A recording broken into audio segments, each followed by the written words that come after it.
डोडा में एक और हादसा हुआ। उस हादसे में 10 लोगों की मौत हो चुकी है। 7 लोग जो क्रिटिकल हैं उन्हें government medical college Jammu shift किया गया है और 8 लोग गवर्नमेंट मेडिकल कॉलेज डोडा में हैं।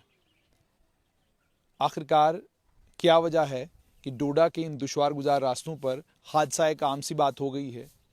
छोटी गाड़ियों के हादसे तो मामूल बना हुआ है। हर दिन खबर आती है कि एक छोटी सी कार का एक्सीडेंट हो गया, टैक्सी का एक्सीडेंट हो गया, या कोई बड़ा तेज रफ्तारी से आ रहा था उसकी मौत हो गई। वो तो मामूल बन चुका है उस इलाके में। लेकिन उसके अलावा जो हादसे डोडा के अंदरूनी सड़कों के ऊपर होते हैं वो भी बेइंतहा हैं, वो भी बेशुमार है। डिस्ट्रिक्ट एडमिनिस्ट्रेशन दावे करती है कि मैकडमाइजेशन हो चुका है। डिस्ट्रिक्ट एडमिनिस्ट्रेशन दावे करती है कि ओवरलोडिंग अब नहीं होती। डिस्ट्रिक्ट एडमिनिस्ट्रेशन दावे करती है कि ड्राइवरों के लाइसेंस हमने चेक किए हुए हैं और मैक्सिमम ड्राइवरों के पास जो हैं ओरिजिनल लाइसेंसेज हैं।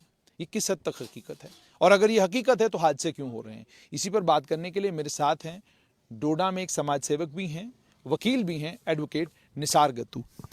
मुझे सबसे पहले वकील साहब ये बताइएगा कि आज हादसा हुआ है, लगभग 10 लोगों की मौत हो चुकी है, 7 लोगों को आज भी गवर्नमेंट मेडिकल कॉलेज डोडा होने के बावजूद आप government medical college Jammu shift कर रहे हैं। आप इस सारे को कैसे देखते हैं? जुनैद जी, पहले तो बहुत शुक्रिया आपका इस टॉपिक को बात करने के लिए, क्योंकि अक्सर व बेशतर देखा गया है कि ये एक ऐसा इलाका है जहाँ पे फैसिलिटीज़ गवर्नमेंट के नाम पे तो दी गई हैं, लेकिन इंफ्रास्ट्रक्चर है, अगर अंदर उनकी मैकेनिकल या उनका जो बाकी इक्विपमेंट वाइज देखी जाए वो भी कहीं ना कहीं मिलते हैं, लेकिन जब वो उनका टेक्नीशियंस की बारी आती है तो वो आपको कहीं नहीं मिलेंगे।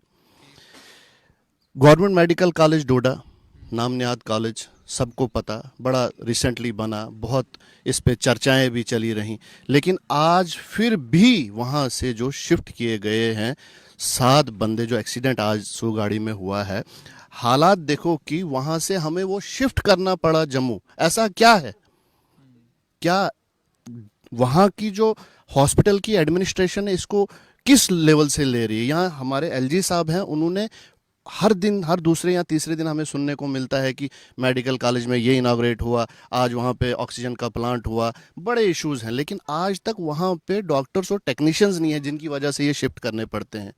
हम बिल्डिंग बना रहे हैं, हम वहाँ पे मशीनें भेज रहे हैं, लेकिन अभी तक रिक्रूटमेंट का प्रोसेस ऐसा नहीं किया गया है ट्रांसपोर्ट की, वहाँ पे लोग जाके ड्यूटियाँ कर सकें।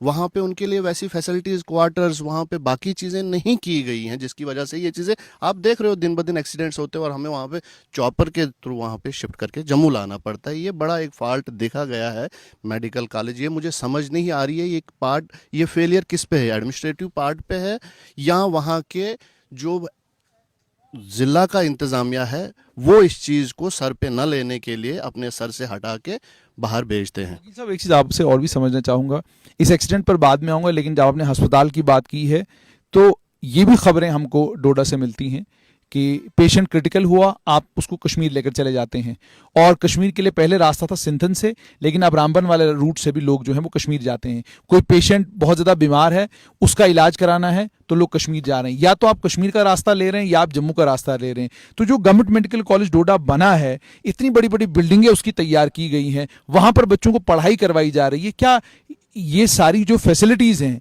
जो क्रिटिकल केयर की फैसिलिटीज़ हैं, क्या वहाँ पर अवेलेबल नहीं? नहीं, इंफ्रास्ट्रक्चर, जहाँ से मैं आपको बोल रहा हूँ कि इंफ्रास्ट्रक्चर वहाँ पे है, आपकी सीसी यूनिट है, आईसीयू यूनिट्स हैं, सब कुछ है, लेकिन वहाँ जिम्मेवारी लेने के लिए कोई तैयार नहीं है। डॉक्टर्स को पता है अगर हमने ये जिम्मेवारी ली, हमें रात दिन इनको देखना पड़ेगा। उस जिम्मेवारी को, उससे बचने के लिए ये लोग क्या करते हैं कि रेफर करके या तो श्रीनगर भेज दो या आप जम्मू भेज दो। वो जिम्मेवारियां लेने के लिए तैयार नहीं है। आपने रिसेंटली कितनी बार आपने देखा है वहाँ कभी गवर्नमेंट मेडिकल कॉलेज के जो सुप्रिटेंडेंट हैं वो हाथ नहीं लगते हैं, लोगों ने एजिटेशन किया। वहाँ पे रिसेंटली आपने देखा दवाइयाँ एक्सपायर होकर फेंकी जा रही हैं लेकिन लोगों को नहीं दी जा रही है। वो तो एडमिनिस्ट्रेशन, वहाँ के हॉस्पिटल के एडमिनिस्ट्रेशन की फॉल्ट है।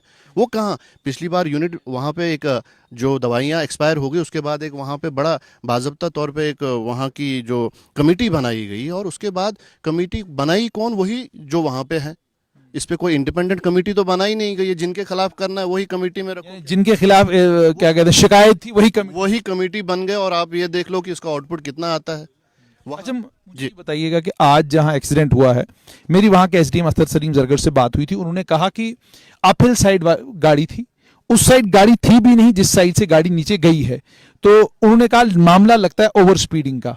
आपसे समझना चाहूंगा, आप चूंकि उस इलाके में रहते हैं, आप ट्रैवल भी करते हैं, वहां की क्या ये हकीकत है कि ड्राइवरों के पास लाइसेंस जो हैं वो उधमपुर में बनते हैं, नकली लाइसेंस बहुत बड़ी तादाद में है? और नंबर दो चीज, क्या ये भी एक हकीकत है कि ओवर स्पीडिंग के मामले हैं वहां पर? और क्या ये भी हकीकत है कि कई बार ड्राइवर अपने कंडक्टर को पकड़ाता है गाड़ी पे, तुम ले जाओ? नहीं, ये अक्सर देखा गया। जहाँ तक आपने लाइसेंस फेक का बोला, आप सिर्फ उधमपुर का बोलते हो, वहाँ राजौरी पुंछ के भी हैं और ऐसे लाइसेंसेस भी हैं जो राजस्थान और हरियाणा के वहाँ से भी बन के वहाँ पे आए हैं। ऐसा नहीं है, ये चीज़ें बहुत हैं। ओवर स्पीडिंग तो एक चीज़ है, ओवर स्पीडिंग आपकी चलती रहती है। और सबसे बड़ी जो प्रॉब्लम है, जो ड्रॉबैक है, सबसे बड़ा ड्रॉबैक जो है, जो गाड़ी जम्मू में कंडम होती है वो डोडा में खरीदी जाती है और उसके बाद उन गाड़ियों को वहाँ चलाया जाता है, वो भी मिट्टी के तेल पे। वहाँ का जो एडी है, वहाँ का फूड सप्लाईज का जो एडी है या कोई और जो है, वहाँ की जो गाड़ियाँ चलाई जाती हैं वो अब मिट्टी के तेल पे चलाई जा रही है। आरटीओ कहीं नहीं है। यहाँ से हमें बड़े बड़े वादे दिखने को मिलते हैं, हम जी नाका लगाते हैं, ये करते हैं, लेकिन ऐसा नहीं है। बैरिकेडिंग नहीं है।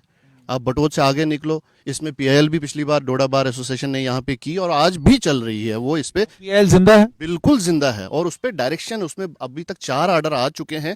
एक तो आप जितने भी इमरजेंसी स्टेशन है, आपका खलेनी है, आपका असर है, आपका ठाठरी है, आपका द्राबशाला है, उसमें डायरेक्शन की आप सीसी यूनिट की जो एम्बुलेंस है वहाँ पे प्रोवाइड की जाए और आइडेंटिफाई की जाए। अभी तक उसकी कंप्लायंस रिपोर्ट नहीं आई है गवर्नमेंट से कि आइडेंटिफाई की जाए कि बैरिकेडिंग कहाँ पे हो। मुझे एक चीज बताइएगा, सरकारी एम्बुलेंस एक्सीडेंट स्पॉट पर पहुंचती है कि नहीं पहुंचती, मुझे उसका नहीं मालूम, लेकिन अबाबिल एक एनजीओ है, उसकी एम्बुलेंस वहां स्पॉट पे पहुंच गई होती है। तो मुझे ये आपसे जानना है कि क्या एम्बुलेंसेज अवेलेबल हैं, क्या वो वक्त पर जो स्पॉट होता है, एक्सीडेंट स्पॉट होता है, वहां पहुंचती हैं? बहुत सारी एम्बुलेंसेज हैं, रिसेंटली भी आई हैं। वहाँ पे एक सीसी यूनिट की एम्बुलेंस है जिसके लिए पर्टिकुलर एक डॉक्टर पोस्ट है और उसके लिए पर्टिकुलर डॉक्टर है जिसमें पूरा कंप्लीट सीसीयू, और वो डिफेक्ट पड़ा है सीएमओ ऑफिस में। आपका इसमें ह्यूमन राइट्स की तरफ से एम्बुलेंस दी गई है, वो डिफेक्ट पड़ी है सीएमओ ऑफिस में।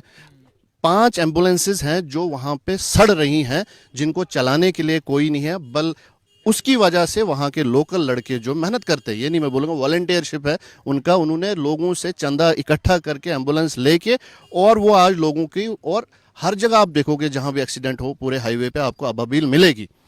क्या चाहे छोटी गाड़ी मिले, उनके किश्तवाड़ में भी एम्बुलेंस ली है, भद्रवा में एम्बुलेंस ली है, डोडा में तो उनकी फुल फ्लैज एम्बुलेंस है। तो ये चीज़ें देखने को मिलती है, वो आते हैं। और वही रेस्क्यू ऑपरेशन मैंने कहीं नहीं देखा, यहाँ तो आपका कहीं सीआरपीएफ के बंदे आते हैं और यहाँ अबाबिल के जो रेस्क्यू रेंजर्स आते हैं वो ऑपरेशन के लिए आते हैं, और कोई भी बंदा ऐसा नहीं है जो देखा गया है स्पॉट पे। बाकी एम्बुलेंस बारी आती है जब वो सारा रेस्क्यू ऊपर आ जाता है, एम्बुलेंस आती है, ऐसा नहीं है, एम्बुलेंसेज हैं, लेकिन उनको मैनेज करने के लिए कोई वहाँ पे नहीं है। ये सीएमओ ऑफिस में जो एम्बुलेंसेज पड़ी हैं, इवन सीएमओ वहाँ पे है, वहाँ का स्टाफ है, वो उस चीज़ को कोई, मैंने आपसे जुनेद जी बात की है कि वहाँ पे जिम्मा लेने के लिए कोई तैयार नहीं है। चीज़ें सरकार ने दी हुई हैं, लेकिन वो अपने हाथ धो रहे हैं कि कहीं हम इस चीज़ में फंस ना जाए, कल जवाबदेही ना हो जाए।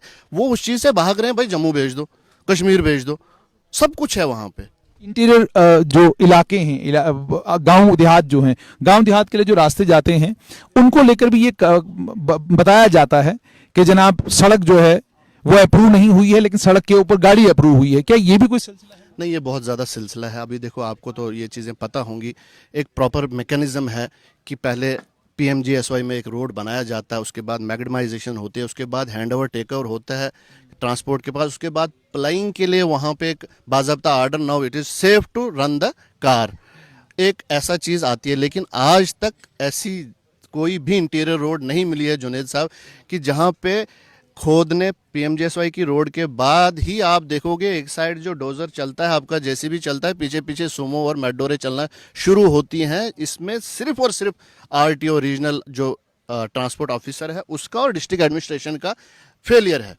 कि वो उस चीज़ को वो कंट्रोल कर नहीं पा रहे हैं। सियासी दबाव, सियासी दबाव, अगर गवर्नमेंट में भी सियासी दबाव होगा, सियासत, फिलहाल तो मैं बोलूँगा ऑफिसर को क्या सियासत के साथ, उनको तो लोगों को सर्विस देनी है ना, वो तो पब्लिक ऑफिसर्स है ना, उनको पब्लिक के लिए चाहिए। उस सियासी दबाव का क्या मसला है? किसी का एक्सीडेंट होता है फिर उसके बाद कौन सा सियासी दबाव होता है, वो चीज़ तो देखते नहीं है। बल्कि एक बनाया गया है जिम्मे, मैं आपसे वही बात फिर कह रहा हूँ कि जिम्मे कौन जाए, कौन आरटीओ साहब जाके वहाँ पे कहीं नाका लगाए, कौन पुलिस वाला जाके नाका लगाए, ट्रैफिक पुलिस वाले नाका जो शहर के अंदर ही कहीं दाएं बाएं लगाते हैं, 4-6 बाइकों के चल। ट्रैफिक पुलिस अब जुनेद जी सिर्फ सिटीज के अंदर ट्रैफिक मैनेजमेंट के लिए है, बाकी उनका और कुछ नहीं है। गाड़ी यहाँ से हटा के वहाँ लगाओ, वहाँ से हटा के वहाँ लगाओ, ये चीज़ें कर रही हैं। बाकी जो मेन चीज़ है वहाँ की जो ट्रैफिक को कंट्रोल करना है, आप सिटी में देखोगे आपको घुसने के लिए जगह नहीं है क्या सिटी में, लेकिन अगर आप थोड़ा वहाँ ट्रैफिक वाले भी मिलेंगे सीटियाँ मारते, लेकिन जो ही आप थोड़ा सा पेरिफ्रीज में जाओगे, इंटीरियर में जाओगे, आपको कोई नहीं मिलेगा। मिट्टी की तेल पे चलने वाली गाड़ियां, मेटाडोरें, ट्रक, बसेस मिलेंगी, लेकिन आपको कोई भी ऐसा पुलिस का अधिकारी नहीं मिलेगा जो उनको पूछे कि भाई ये धुआं है, ये क्या है, ये क्या है। नहीं, ऐसा नहीं है। और जिसकी वजह से, जो आपको तो पता है, आप तो जाते रहते हो, आपको तो वो हिल है सारा, और हिल पे आपको पेट्रोल की जो वैल्यू रहेगी वो मिट्टी के तेल की नहीं रहेगी क्या। तो इसको चेक करने, इस मेनेंस को चेक करने के लिए कोई नहीं निकल रहा है। आप किसको जिम्मेदार ठहराते हैं आज के जो एक्सीडेंट हुआ है जिसमें 10 लोगों की मौत हो चुकी है? और जो मेरी बात गवर्नमेंट मेडिकल कॉलेज डोडा में हुई, उन्होंने ये कहा कि ये सभी लोग क्रिटिकल हैं, मौत का आंकड़ा जो है वो शाम तक बढ़ सकता है। देखिए जुनेद जी, फ्रॉम बटोत टू किश्तवाड़ ये ऐसा रास्ता है, आप भी इस पे चले हो, ये ऐसा रास्ता है जिस पे मौत के साथ साथ आपने चलना है। एक साइड आपको खाई है तो दूसरी साइड दरिया है। अगर आप दरिया में गए तो मुश्किल है आप वापस आओगे, या आपको लाश भी कहीं मिलेगी। तो ये सिर्फ और सिर्फ इसको ट्रैफिक का निज़ाम जो चलाते हैं, वहाँ का जो डीटीआई होगा, या उनमें जो पर्टिकुलर असर है, खलेनी है, द्राबशाला है, जहाँ लोकल उनके ऑफिसर्स बैठे हैं, चाहे आपका एसडीएम है, चाहे आपका तहसीलदार है, वो कभी बाहर नहीं निकलते हैं। 11-12 बजे तक तो वो पहले ऑफिस पहुंचते हैं अपने घरों से, उसके बाद फिर उनको आओ भगत होती है वहाँ पे, उसके बाद 3-4 बजे फिर वो निकलते हैं। तो लेकिन आपको रोड पे कोई बंदा ऐसा नहीं मिलेगा कि जो वो जो सर्विसेज के लिए उनको लगाया गया है लोगों को देने के लिए, वो आपको कहीं पे भी नहीं मिलेंगे। यही वजह है, इनको बाहर निकलना पड़ेगा, लोगों को सर्विसेज देनी पड़ेंगी। और लोग देखो वहाँ के गाँव के लोग हैं, तो ऐसा नहीं है कि सबको इल्म है कि मैं क्या जानूँ, ये ऑफिसर उनको दाड़ा मारता है, तुमने मंगलवार को आना है, बस मंगलवार को ही आना है। उसके अलावा तो ये एडमिनिस्ट्रेशन का फेलियर है और कोई नहीं है। अदरवाइज ये कुछ नहीं होगा जब तक एडमिनिस्ट्रेशन इसको नकेल कसे। वहाँ की ड्राइवरों के लाइसेंस, रात को बाइक चलाते हैं, सुबह ऑटो चलाते हैं, तीसरे दिन सोमो चलाते हैं, चौथे दिन मेटाडोर और टिप्पर लेके चलते हैं, और 5वें दिन खाई में अपने साथ 4 बंदे और लेते हैं। तो ये चीज़ें चेक करनी है। और ड्राइविंग का टेस्ट नहीं होता है, ये स्टेडियम में होता था पहले, अब वो भी नहीं, अब भी मैनेज करके लाइसेंस निकलते हैं। एक दिन वो निकालते हैं लाइट मोटर व्हीकल, और 2-3 दिन के बाद उसके बाद वो हैवी और पैसेंजर लाइसेंस निकाल के तो गाड़ियाँ चलाना शुरू कर देते हैं। ऐसा नहीं है, उस पर चेक करनी है, नकेल कसनी है। अगर ये कस सकेगा तो ट्रैफिक पुलिस कस सकेगी, और कोई नहीं। ये सिर्फ एडमिनिस्ट्रेशन और एडमिनिस्ट्रेशन की फेलियर है। बहुत बहुत शुक्रिया। तो ये थे एडवोकेट निसार कत्तू। आपने सुन लिया कि डोडा में जो हादसे हो रहे हैं, उन हादसों के लिए बहुत सारे लोग जिम्मेदार हैं, लेकिन मामला असल में ये है कि एडमिनिस्ट्रेशन को दोबारा से, मैं कई बार कह चुका हूं कि जितने भी ड्राइविंग लाइसेंसेस डोडा में इशू किए गए हैं, इन तमाम ड्राइविंग लाइसेंसेस को दोबारा से चेक करने की ज़रूरत है। आखिरकार इशूइंग अथॉरिटी कौन सी है, कहाँ से इशू हुए हैं, कब इशू हुए हैं। और दूसरा, ड्राइविंग लाइसेंस जब दिए जाते हैं तो आज भी जैसे बताया जा रहा है, हालांकि सिस्टम सारा ऑनलाइन हो चुका है, लेकिन टेस्ट के वक्त सूरत हाल फिर वही हो जाती है कि सिफारिश आ जाती है और बड़े सारे लोग हाथ से निकल जाते हैं। तो इसीलिए इन दुश्वार गुजार रास्तों पर जो है हादसे होते हैं। लेकिन सवाल अब ये है कि क्या एडमिनिस्ट्रेशन इस मामले में संजीदगी इख्तियार करेगी, या मामला यहीं पर जाकर ख़त्म हो जाएगा कि इस हादसे के में मरने वालों के लिए इतना रिलीफ जो है वो सरकार ने बांट दिया और किस्सा तमाम शुद्ध।